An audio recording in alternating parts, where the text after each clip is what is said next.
Okay, તો ગયા લેક્ચરની અંદર આપણે ચેપ્ટર નંબર 4 વિશે વાત કરી હતી અને એની અંદર આપણે એ વાત કરી ચૂક્યા છીએ કે કોઈ વેપારી બેંક છે તો એ વેપારી બેંક ના જે કાર્યો છે એ કેવા હોય, જેની અંદર આપણે વાત કરી હતી કે એના મુખ્ય કાર્ય અને ગૌણ કાર્ય આવા બે પ્રકારના કાર્યો હોય અને એની અંદર આપણે મુખ્ય કાર્યની અંદર વાત કરતા હતા.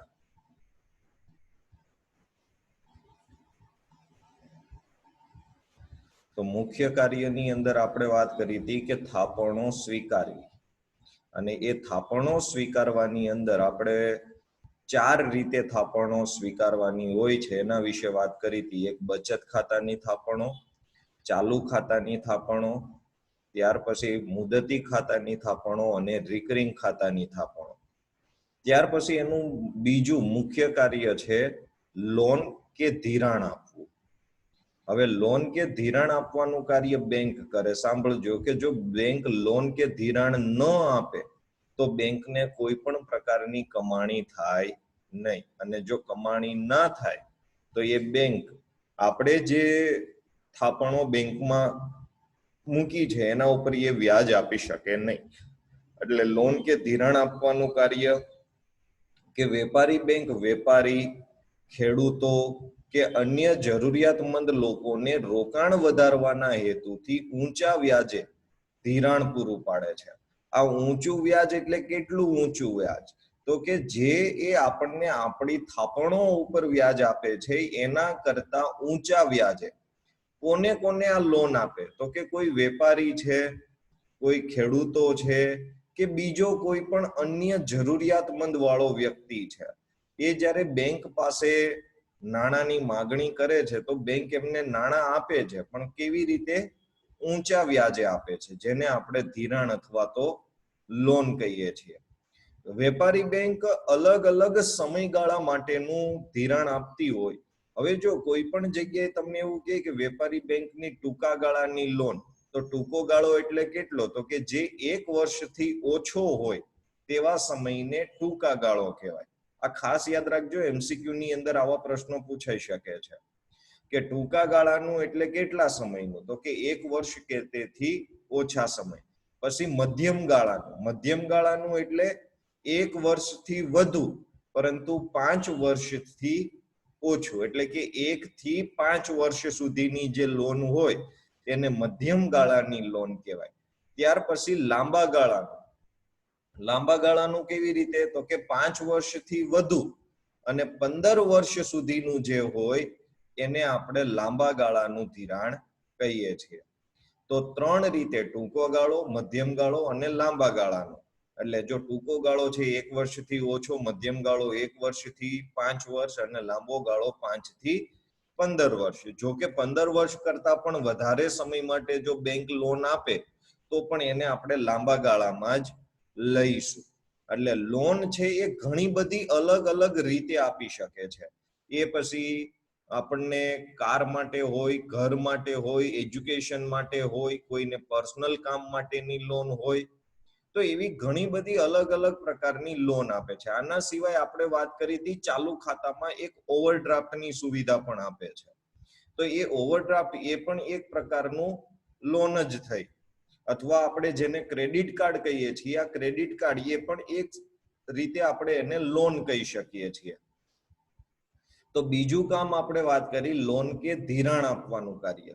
ત્યાર પછી ત્રીજું કાર્ય ઉપાડની સવલત પૂરી પાડવી. સવલત એટલે સુવિધા. સવલત એટલે સુવિધા, કે ઉપાડ કરવા માટેની સુવિધા બેંક. કેમ કે આપણે બેંકમાં રૂપિયા જમા કરાયા હોય તો એ રૂપિયા જે જમા કરાયા એ આપણે પાછા તો જોઈશે, ત્યારે એને ઉપાડવા કઈ રીતે? તો એ ઉપાડવા માટેની જે સુવિધા પૂરી પાડે છે તેને આપણે ઉપાડની સવલત કહીએ છીએ. હવે વેપારી બેંક લોકો ચેક, ડ્રાફ્ટ, પે ઓર્ડર એ પણ એક પ્રકારનો ચેકનો પ્રકાર જ છે. પછી ક્રેડિટ કાર્ડ, એટીએમ એટલે કે ડેબિટ કાર્ડ વગેરે દ્વારા પોતાની થાપણો ઉપાડી શકે છે. અહીંયા આ શબ્દ ક્રેડિટ કાર્ડ છે એ બહુ વધારે પડતો બંધ બેસતો નથી, પણ અત્યારના જે સમય પ્રમાણે લોકો ક્રેડિટ કાર્ડની મદદથી પણ નાણાં ઉપાડતા થયા છે. ભલે બેંક સુવિધા ન આપતી હોય તો લોકો પોતાની રીતે સુવિધા ઊભી કરે.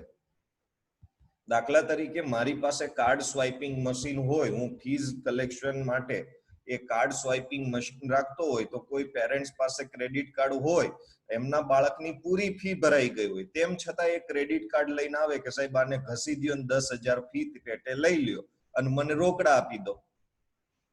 તો એ રીતે હું એનું મશીન અહીંયા સ્વાઇપ કરું તો મારા ખાતામાં 10,000 આવી જાય, તો પછી હું 10,000 રોકડા એમને આપી શકું. તો લોકોએ ઊંધા કાન પકડવાનું ચાલુ કર્યું. પણ આપણે ક્રેડિટ કાર્ડ જો કદાચ પરીક્ષામાં તમે ના લખો તો બી કોઈ પ્રશ્ન નથી. એટલે ચેક, ડ્રાફ્ટ, પે ઓર્ડર અને એટીએમ ના બદલે આપણે ડેબિટ કાર્ડ વધારે સુટેબલ રહેશે. એટીએમ એ તો મશીનનું નામ છે, પણ એ નાણાં ઉપાડવા માટેની સુવિધા છે એ ડેબિટ કાર્ડ દ્વારા મળે છે.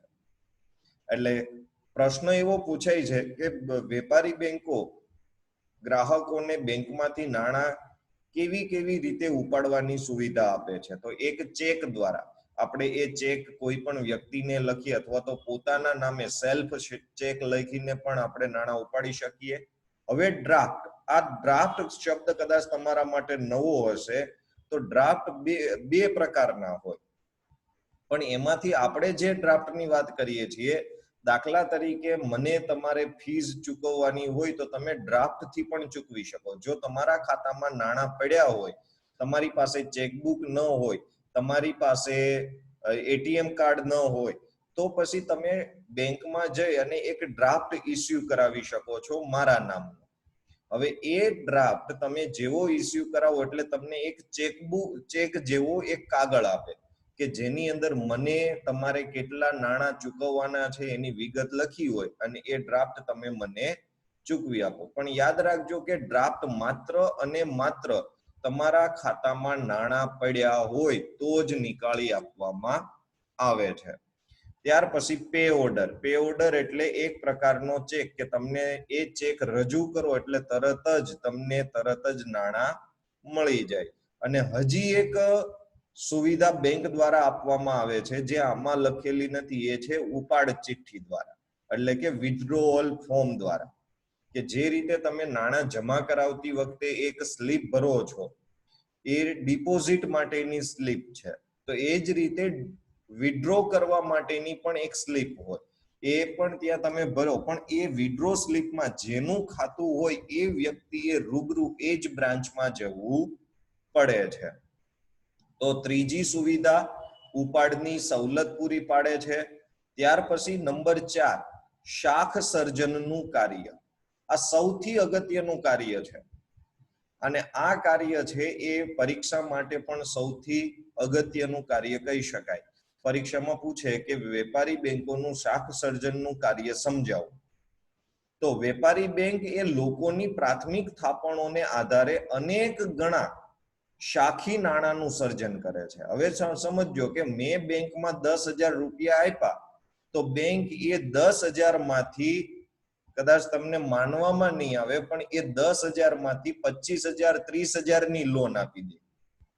ભલે એની પાસે 10,000 જ હતા, પણ એ 10,000 માંથી જે 25,000 30,000 ની લોન આપે એને શાખનું સર્જન થયું કહેવાય. શાખી નાણું એટલે જે ખરેખર વાસ્તવમાં નથી, પણ તેમ છતાં બેંક એકના એક નાણાંને વારંવાર ફેરવી લોકોને લોન આપે છે, જેને શાખનું સર્જન થયું કહેવાય. અર્થતંત્રમાં જો શાખ સર્જન વધે તો નાણાંનો પુરવઠો વધે. ભલે નાણાં આપણે નવા પ્રિન્ટ નથી કર્યા, નવો જથ્થો આપણે બજારમાં નથી લાવ્યા, તેમ છતાં પણ નાણાંનો પુરવઠો બજારમાં વધી શકે છે. શેના કારણે? શાખ સર્જનને કારણે. અને જો શાખ સર્જન ઘટે તો નાણાંનો પુરવઠો ઘટે.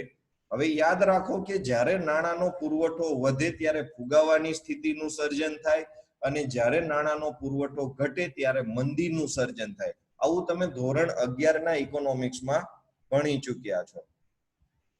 હવે બેંક, આપણે આના વિશે વધારે ડિટેલમાં આગળ ચર્ચા કરવાની છે કે બેંકોને મળેલી બધી જ થાપણો ધિરાણ તરીકે આપી શકાતી નથી. આ વાત યાદ રાખજો. હવે મેં બેંકને 10,000 આપ્યા હોય તો બેંક એ 10,000 રૂપિયાનું ધિરાણ આપી શકે નહીં.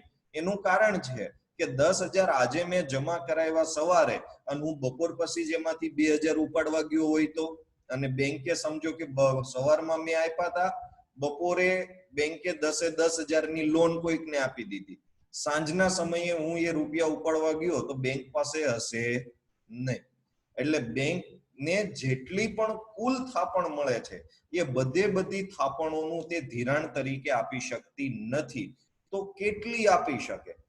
તો દરેક થાપણના અમુક ટકા રકમ એ અનામત રાખીને બાકી વધતી રકમમાંથી જ ધિરાણ આપવામાં આવે છે, જેને આપણે રોકડ અનામતનું પ્રમાણ કહે છે. દાખલા તરીકે જો મેં 10,000 રૂપિયા થાપણ તરીકે આપ્યા હોય અને રિઝર્વ બેંક આ નક્કી કરે, રોકડ અનામત કેટલી રાખવી એનો દર રિઝર્વ બેંક નક્કી કરે. હવે રિઝર્વ બેંકે એવું કીધું કે ભાઈ 20% તમારે નાણાં અનામત રાખવાના રહેશે. તો મેં 10,000 રૂપિયા જમા કરાવ્યા હોય તો એમાંથી બેંકને 2,000 રૂપિયા પડ્યા રહેવા દેવાના અને બાકીના જે 8,000 રૂપિયા છે એ 8,000 રૂપિયાનું બીજાને ધિરાણ આપી શકે છે.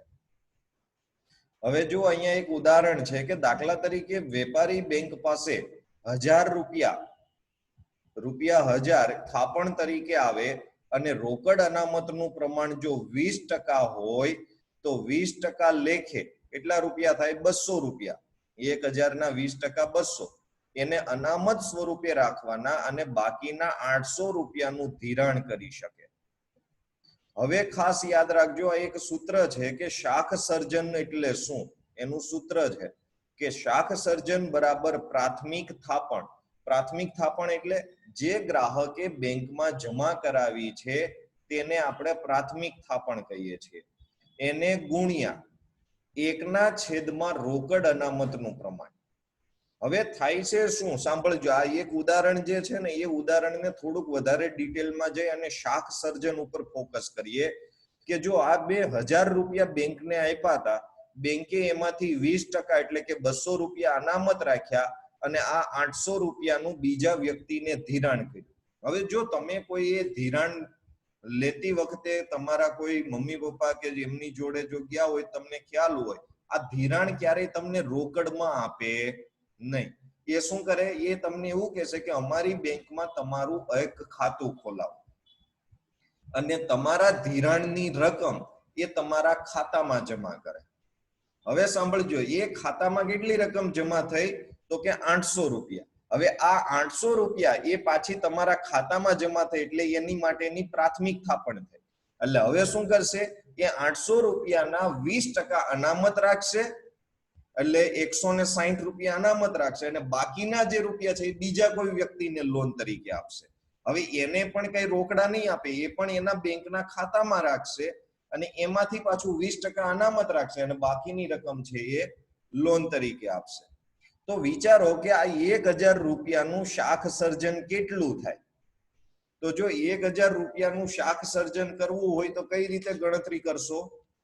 તો કે પ્રાથમિક થાપણ છે આપણી 1,000, એને ગુણ્યા 1 એટલે સીધું 1,000 ભાગ્યા 20%, એટલે 5,000 રૂપિયા. 1,000 માંથી કેટલા રૂપિયાનું સર્જન કર્યું એમણે? 5,000 રૂપિયાનું. એટલે આ શાખ સર્જન છે કે ભાઈ જેટલી થાપણો બેંકને મળી હોય એના અંદર એ વધારો કરે, અમુક રકમ અનામત પેટે રાખી, બાકીની રકમ છે બીજા વ્યક્તિઓને લોન પેટે આપે, પછી એની લોનમાંથી અમુક રકમ અનામત રાખી, બાકીની રકમ છે. આના વિશેનું એક વ્યવસ્થિત ઉદાહરણ આપણે આગળ જેમ જેમ ભણતા જઈશું તેમ તેમ જોવાનું છે. અહીંયા માત્ર એક બેઝિક કન્સેપ્ટ જ હતો કે વેપારી બેંકો છે એ શાખનું સર્જન કરવાનું પણ એનું મુખ્ય કાર્ય છે. ત્યાર પછી 5મું એમનું મુખ્ય કાર્ય છે આંતર બેન્કિંગ વ્યવહારો કરવા.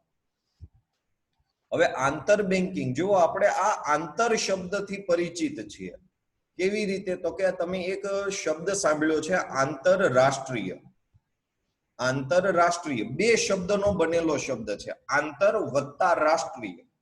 એટલે કે જે રાષ્ટ્રની વચ્ચે, એટલે કે દેશની વચ્ચે જે ટ્રાન્ઝેક્શન્સ થતા હોય એને આંતરરાષ્ટ્રીય કહેવાય. એમ અહીંયા શબ્દ છે આંતર બેન્કિંગ.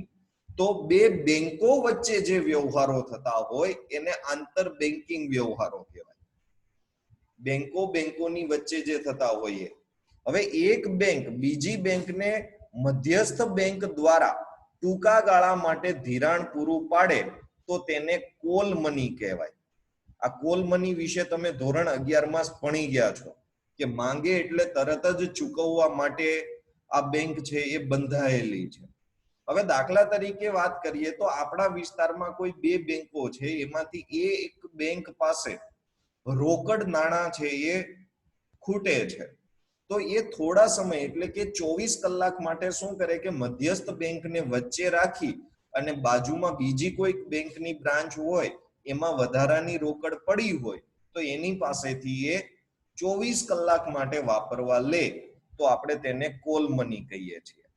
હવે કોલ મની પર લેવામાં આવતા વ્યાજના દરને કોલ મની રેટ, અહીંયા કદાચ તમને દેખાવામાં તકલીફ થતી હશે પણ એ શું લખ્યું છે કોલ મની રેટ કહેવાય.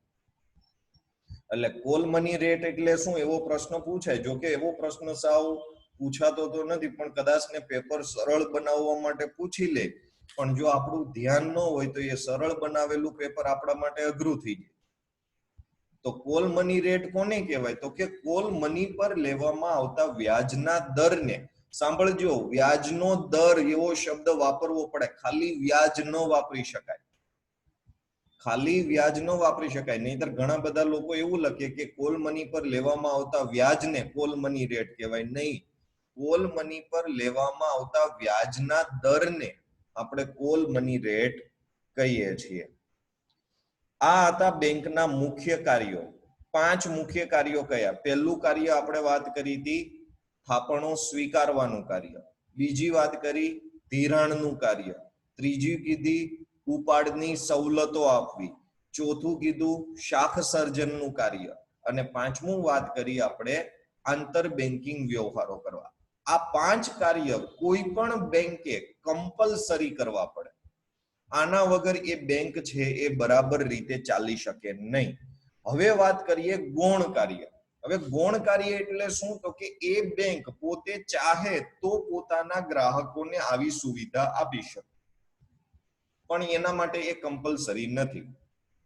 પણ મોટા ભાગની જે બેંકો છે એ આ સુવિધા આપે છે કારણ કે એ પોતાના ગ્રાહકોને અથવા તો નવા ગ્રાહકોને પોતાની કંપનીમાં આકર્ષવા માટે બેંક છે એ આવા કાર્યો કરતી હોય. ગૌણ કાર્યમાં સૌથી પહેલું કાર્ય છે ગ્રાહકોના એજન્ટ તરીકે. એજન્ટનું કામ શું હોય? તો કે જે મેઇન વ્યક્તિ છે એના નામે વ્યવહાર કરવો, એના માટે વ્યવહાર કરવો અથવા તો એના વતી વ્યવહાર કરવો. તો અહીંયા બેંક છે એ આપણી એટલે કે ગ્રાહકની એક એજન્ટ છે. જો ધોરણ 11 માં આયાત અને નિકાસ વિશે તમે ભણી ગયા છો, તો એમાં આયાતકારો અને નિકાસકારોને શાખનું પ્રમાણપત્ર જોઈએ, અને એ શાખનું પ્રમાણપત્ર કોણ પૂરું પાડે છે? બેંક પૂરું પાડે છે. એટલે આયાતકારો અને નિકાસકારોને શાખનું પ્રમાણપત્ર આપવું, ગ્રાહકોને કરવેરાના ચલણો ભરી આપે કે જે ટેક્સ ભરવાનો હોય તો એ ટેક્સની ગણતરી કેવી રીતે કરવી, આ બધું કામ છે એ બેંક કરી આપે. પછી ગ્રાહકોને કિંમતી વસ્તુઓ જેમ કે ઘરેણા છે, કોઈ વળી હીરાના કારીગર હોય તો ઘરમાં થોડા ઘણા હીરા પડ્યા હોય, કોઈ બદલાના કારીગર હોય તો રફ હીરાને મૂકીને સારો હીરો બઠાવી માર્યો હોય, તો આવા જે હીરાઓ કે આવી જે કિંમતી વસ્તુઓ, ઘણી વખત ઘરના જે દસ્તાવેજો છે અથવા તો બીજા કોઈ ઇમ્પોર્ટન્ટ દસ્તાવેજો છે, આ વગેરેના સંગ્રહ માટે વેપારી બેંક ભાડેથી લોકરની સગવડ પૂરી પાડે છે. એટલે કે બેંકની અંદર લોકર હોય, તમે એ લોકરની અંદર વસ્તુ મૂકી દેવાની, એ બેંકના મેનેજરને બી ના ખબર હોય કે તમે એ લોકરમાં શું મૂક્યું. એ લોકરની 2 ચાવી હોય, એક ચાવી ગ્રાહક પાસે રહેશે અને એક ચાવી મેનેજર પાસે રહેશે. જ્યારે તમારે એ લોકરમાંથી કોઈ વસ્તુ બહાર કાઢવી છે તો તમારે ત્યાં રૂબરૂ જવું પડશે. મેનેજર અને ગ્રાહક બંને એક સાથે જ્યારે લોકર પાસે જશે ત્યારે જ લોકર ખુલશે, ત્યાં સુધી લોકર ખુલશે નહીં. પણ એના માટે બેંક છે એ ગ્રાહકો પાસેથી ભાડું વસૂલ કરતી હોય.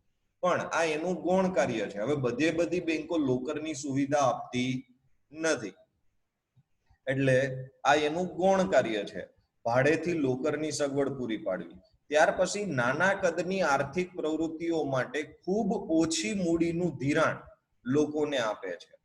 કે નાના કદની આર્થિક પ્રવૃત્તિ એટલે જેને આપણે નોર્મલ કહી શકીએ તેવી પ્રવૃત્તિઓ.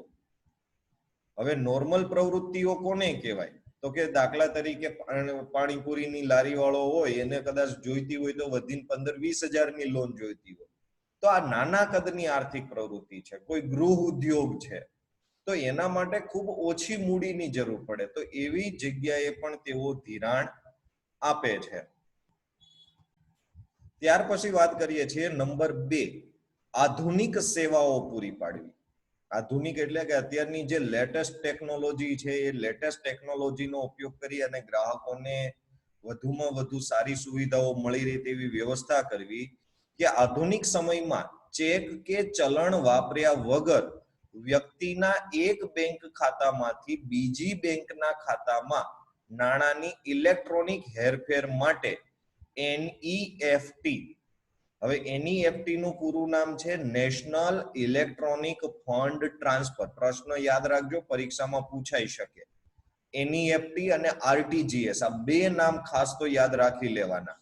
NEFT એટલે નેશનલ ઇલેક્ટ્રોનિક ફંડ ટ્રાન્સફર અને RTGS એટલે રિયલ ટાઈમ ગ્રોસ સેટલમેન્ટ જેવી સેવાઓ પૂરી પાડે છે. હવે આની અંદર શું હોય કે તમારે નથી કોઈ સ્લીપ ભરવાની, નથી કોઈ ચેક લખવાનો, બસ માત્ર ને માત્ર તમે બેંકમાં જઈને અથવા તો તમે તમારા ઘરે રહી બેંકની જે તે એપ્લિકેશનની મદદથી અથવા તો નેટ બેન્કિંગની મદદથી તમારા એક ખાતામાં પડેલા નાણાં તમારે તમારી બેંકના બીજી બેંકના ખાતામાં નાખવા હોય તો પણ નાખી શકો, અથવા તો તમારે કોઈ વ્યક્તિને નાણાંની ચૂકવણી કરવાની હોય તો પણ તમે ચેક કે ચલણ ભર્યા વગર ડાયરેક્ટ એ વ્યક્તિના બેંકના ખાતામાં પણ તમે નાણાં જમા કરાવી શકો છો. ધોરણ 11 માં આપણે આના વિશે ભણ્યા હતા, યાદ હોય તો. IFSC કોડ 11 આંકડાનો આલ્ફા ન્યુમેરિક કોડ હતો. આ કોડની મદદથી અને રિયલ ટાઈમ ગ્રોસ સેટલમેન્ટ કે નેશનલ ઇલેક્ટ્રોનિક ફંડ ટ્રાન્સફરની મદદથી આપણે નાણાં એક ખાતામાંથી બીજા ખાતામાં ટ્રાન્સફર કરી શકીએ છીએ. આ બંને સેવાઓ એટલે કે NEFT અને RTGS એ કોર બેન્કિંગને લીધે શક્ય બની છે. હવે કોર બેન્કિંગ એટલે શું? જો એના વિશે પણ ધોરણ 11 માં તમે ભણી ચૂક્યા છો. કોરનું ફૂલ ફોર્મ થાય centralised online real time exchange. કે NEFT અને RTGS એ કોરના અંડરમાં કામ કરે. હવે એ શું છે કે આખી દેશની બધી બેંકોને સેન્ટ્રલાઇઝ કરી દીધી, એટલે કે એક જ જગ્યાએ એમને જોડી દીધી, જેથી કરીને એક બેંકના ખાતામાંથી બીજી બેંકના ખાતામાં નાણાં તમારે ટ્રાન્સફર કરવા હોય તો તમે સરળતાથી કરી શકો. એટલે કે centralised online real time exchange. RTGS કે NEFT પૂછાવાની શક્યતાઓ તો ઓછી છે, પણ એના બદલે આપણે જે કોર છે, કોરનું ફૂલ ફોર્મ પૂછાવાની શક્યતાઓ વધારે છે.